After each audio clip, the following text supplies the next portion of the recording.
Have you ever stopped to think about um, how much your thoughts and beliefs might actually be shaping your reality?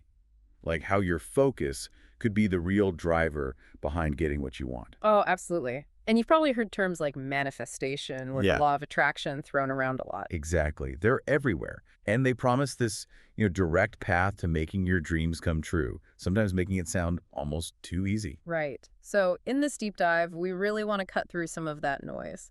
We've gathered, well, quite a stack of sources, everything from serious psychological studies to popular self help blogs. Yeah, we're going to try and unpack what's really going on with these ideas. Our goal here is to figure out what's, genuinely useful science versus maybe more spiritual beliefs and what actually helps you achieve your goals. Our mission really is to give you a kind of shortcut to help you get properly informed about how your thoughts, your beliefs, your actions, how they might all interact to create your experience.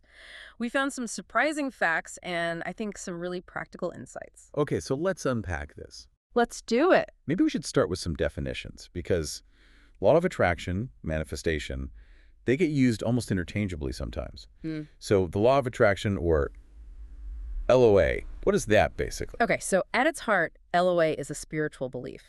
The core idea is that positive thoughts bring positive results and negative thoughts bring negative results. Simple as that. Based on this idea that like energy attracts like energy. Exactly. And what's fascinating isn't just the idea itself, but how this, well, fundamentally non-scientific concept has had such a massive impact on pop culture and how people approach goals. And it's not actually a new thing, is it? It has a history. No, not at all. It actually traces back to the 19th century New Thought movement. They strongly believed that our ideas, our thoughts, literally create our reality. And that the right kind of thinking, like faith in some universal intelligence, could lead to healing transformation. Precisely. But it's important to stress, despite that history and all the buzz from things like The Secret, It's still widely considered pseudoscience. absolutely. There's just no solid scientific evidence backing its main claims. And a lot of criticism focuses on how it kind of dresses up spiritual ideas in sciencey language without the actual science. Okay, so then what about manifestation? Feels much more current. Is it different from LOA or just a rebrand? It's mostly a modern spin on LA, yeah.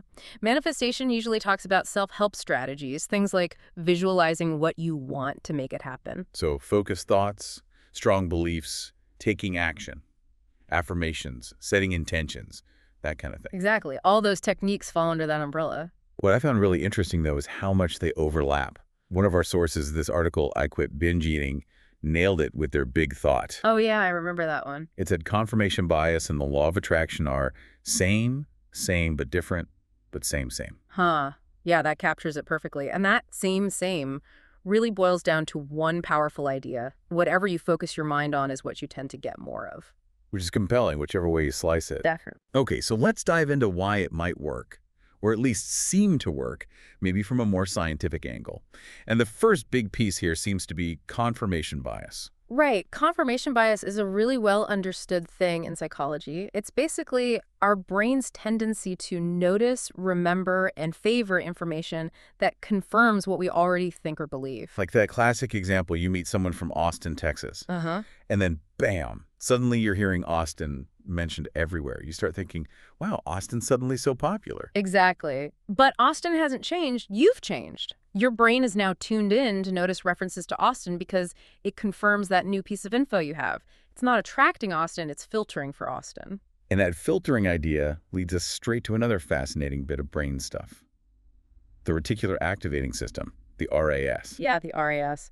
It's this bundle of nerves deep in your brainstem, and it basically acts like your brain's bouncer. A bouncer. How so? Well, it filters all the incoming information and decides what gets your conscious attention based on what it thinks is important to you, your goals, your priorities. It's like an internal spotlight. So if I suddenly decide I really want, I don't know, a red Fiat 500, Uh-huh. suddenly I'll start seeing red Fiat 500s everywhere I look. Not because there are more of them. Nope.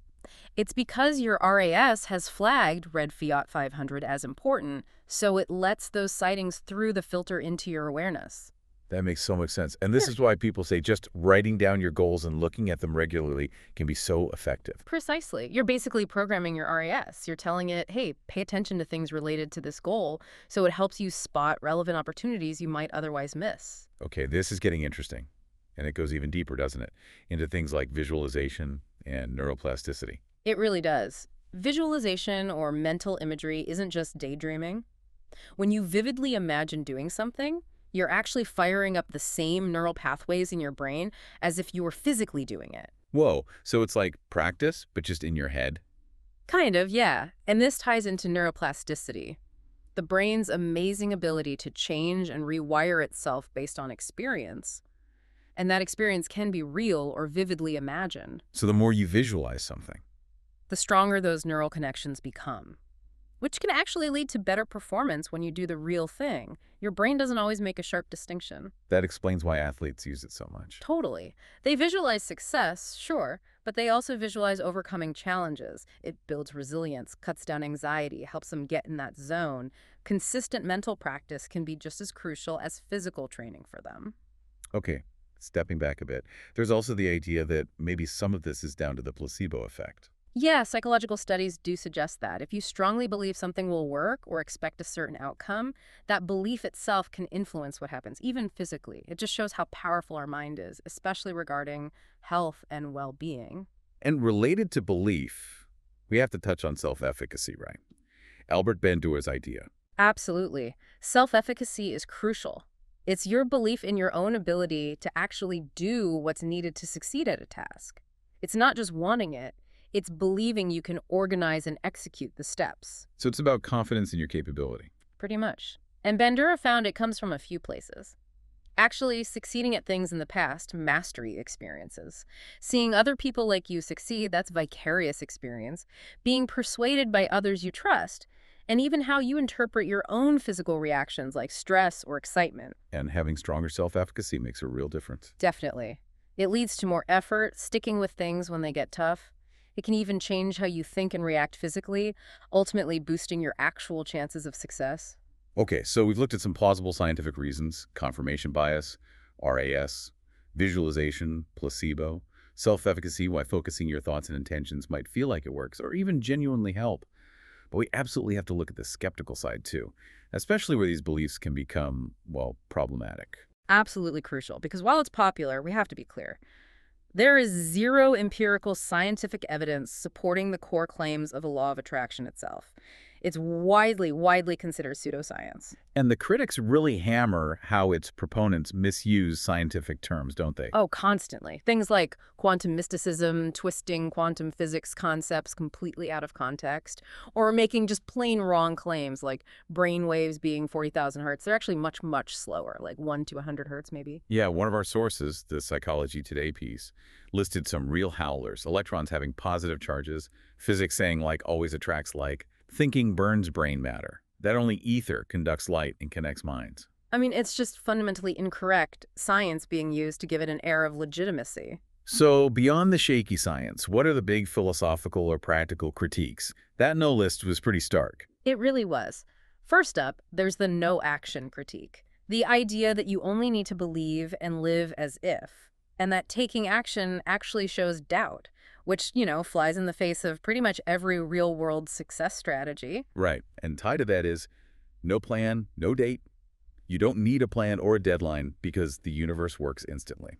Yeah, Rhonda Byrne from The Secret actually said, it takes no time for the universe to manifest what you want. Which sounds nice, but isn't very practical for, say, building a business. Then there's no challenges. Just ignore obstacles because focusing on them is negative thinking. Which means no planning for difficulties, no building resilience. It's quite unrealistic. And this next one is really controversial: no compassion or support. Ugh, yeah. The idea that helping the poor or needy attracts more poverty into your life, or that support groups just reinforce problems. Wallace Wattles, one of the LOA founders, literally wrote, "Do not talk about poverty. Give your attention wholly to riches. Ignore poverty."